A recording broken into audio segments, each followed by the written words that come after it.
Hey, I'm Mr. Cole, and welcome back to MotoGP 17 and the Rider Careers. We're headed into the final third of the season, beginning with the San Marino Motorcycle Grand Prix around the Misano World Circuit.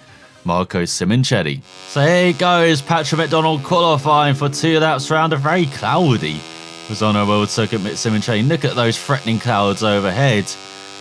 Maybe his rain dance will work for the race, but not in time for qualifying. So let's see what he can do round. Let's take a bit like the Saxon Ring, pretty slow in the first part, and then it really opens up in the second half, particularly kind of the third quarter of the lap with those sweeping right hand bends. But here goes McDonald around the first sector. Again, a bit like Saxon Ring, all about rhythm until this back straight. Get a good run onto it, then gas it as you build the speed up before the hairpin. Get into 6th gear. And nicely into the apex there. Again, you can go slightly wider into that corner. Got multiple lines through there. Especially looking to make an overtake into the double right here. Nicely through that corner, taking full advantage of the exit curve there is Patrick McDonald. Very aggressive, very at home with this bike now in this final third of the season. So that's flat out through the first right, out through the second, and all the way down the second for the third. Look how much the bike just flew through that corner. Gets on the power very early, picks up bike up nicely. Does Patrick McDonald slightly through with an ultimate corner. He's looking on it on this opening qualifying effort. Don't often say that this season. Slightly wide in the final corner, very deceiving corner at final corner. He carried more speed than you think. He's got a 46 for that. Oh, is that good enough? Not sure. Just has to go fast on this lap then, McDonald, to make sure. He's going to fly out through this right hand on the Moto3 bike. He'll be lifted in the Moto2 and MotoGP bikes, will Patrick. Again, clipping the inside curb.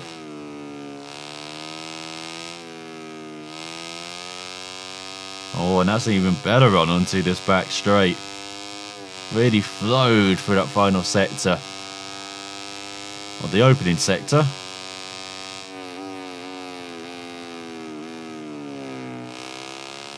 Nicely towards the apex. Again, the camber does help you get that bike towards the apex. And then through this double right, he's got to watch out for moves into these corners. Oh, but he's down on his previous lap, this Patrick McDonald. Obviously not flowing enough for that hairpin. But he's right on his lap time, his previous lap time. So if he can just nail this final sector a bit better, he'll be ahead. He goes through the kinks.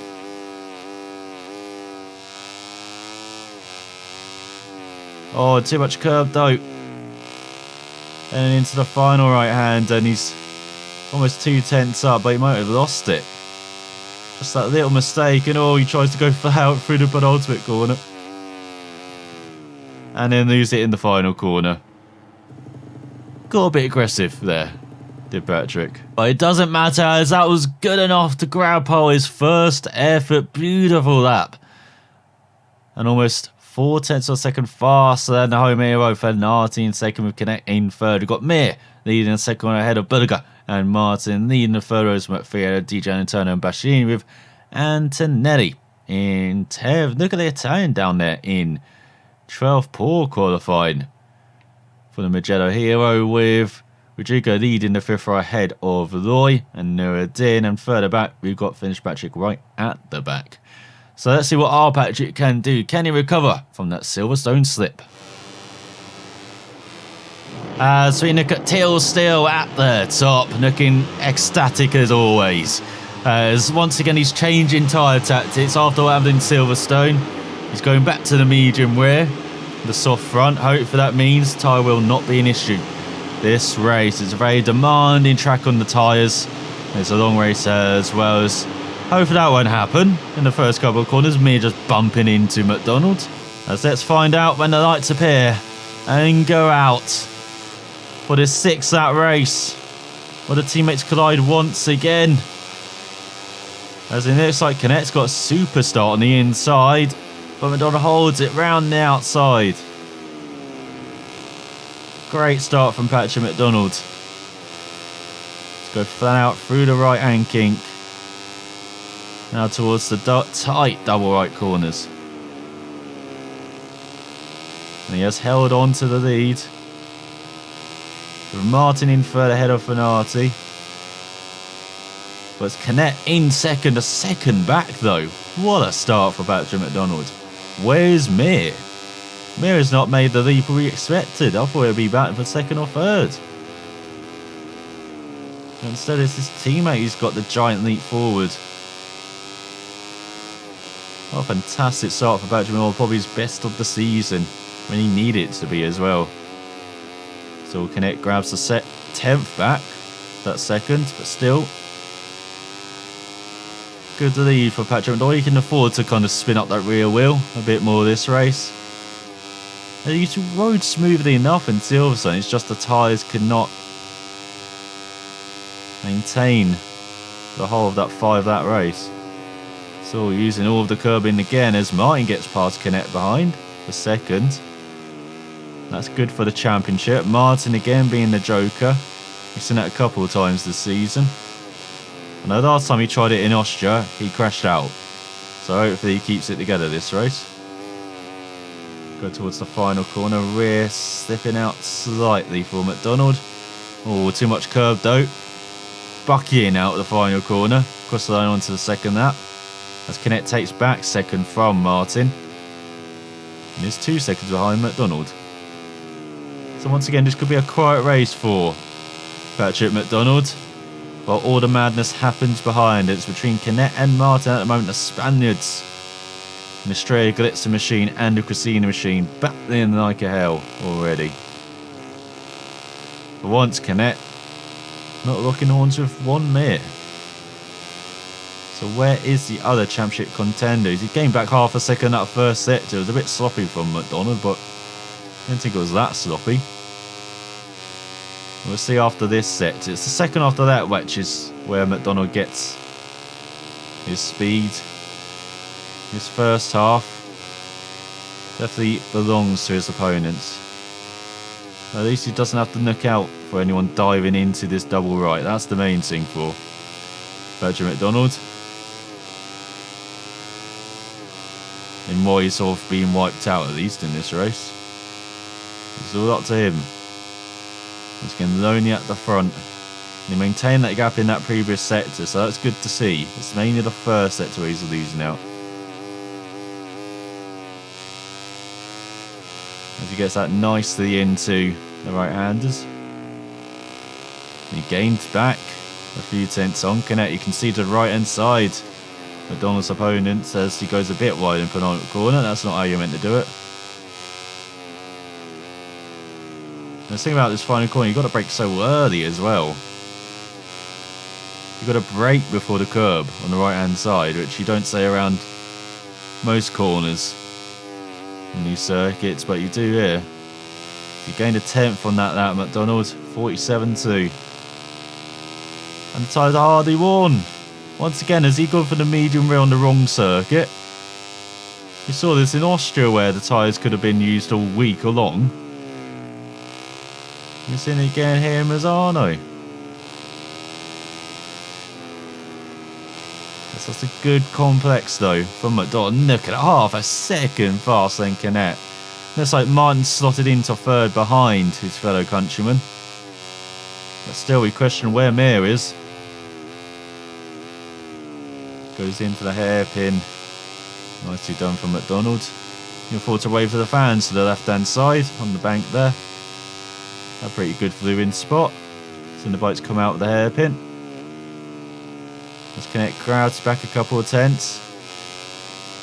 That's still McDonald 3 tenths up on this lap. And no, Martin is not settled for third. He's up to second again ahead of Canet. But we've seen so many times this season Canet's so strong in the second half of races. I don't think Martin's going to hold on to that position for long. And there you go. Slipstream by has Canet back up into second. So it goes a bit wide into the hairpin. But he's getting back a 10th. Despite Canet having that slipstream. And on the final sector. Nicely done into the final corner. And into the second half of the race. Once again, Patrick McDonald is dominating the race up front. The boys are a bit boring. That's what Patrick McDonald needs races like these to be right up there in the title battle. 45 points back, remember. Canet can afford to finish second in every race to McDonald and still win the title. This is how important it is not seeing Mir up there, but seeing Martin battle Canet. And maybe grab some additional points off the championship leader. Oh, you saw McDonald doing the fastest lap. Look at Martin really having the battle with Canet. Might see him move into the hairpin.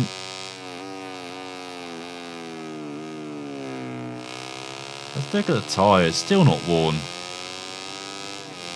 Really do choose the wrong circuits to go for medium rear McDonald. We'll do it again in Aragon, as Aragon the tyres can wear, as he's got over a 3-second lead ahead of Martin now, not really bothered about what's behind, he's just doing a Sunday ride here as McDonald. But Aragon, Trimo, Ring Motegi, Phillip Island, the next few circuits all critical tyre wear. Sepang not so much, and Valencia will, because that is a long race. That is all about traction. It's that circuit as well. It's a bit like the middle sector of Brno, but all the way round. He's got a 3.5 second lead ahead of Canet. And Martin does McDonald. Heading on to the penultimate lap of the race. Just smooth riding. Maybe Silverstone was just a slip. It's in the second half of this season he's been superb apart from Silverstone, where again you could have put it down to tyre wear.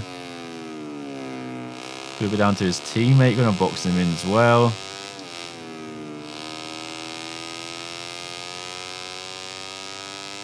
So yeah, I think for the rest of the season just stick with this tyre configuration. So front, medium, rear. Let's connect back past Martin for second. And Martin back past Canet for second. They're changing positions every corner now. The Spanish pair. As we're into business time now, the race. And still, one mare's not shown up for that battle for second. Because if he's off the podium, then McDonald's really caught up to his teammate. As Martin back past Canet, they really are. James Chisholm's everywhere, into the hairpin, into that double right. You can bet someone's slipstreaming now, trying to make a move into the fast rights. And there you go, there goes Canet, into second. That's Antonelli down. Disappointment for the KTM rider from 12th. Someone's got a 4-second lead over Canet. Oh, and Antonelli's crashed again. Just picked it back up. Back right down again. Then there's a song about that. As he gone to the final lap. 46.4 for McDonald. He's really settled into these 46s. 4.5 second lead over Canet. Martin in third. But if Martin can play a spoiler, be helping not just McDonald, but Mir as well handsomely. The championship. Those extra 4 points could mean a lot at the end of the season. But we'll see on this final lap how it plays out. You're seeing most of the passing now in the beginning of the lap, and then into the fast rights, then nothing in the final sector of the lap.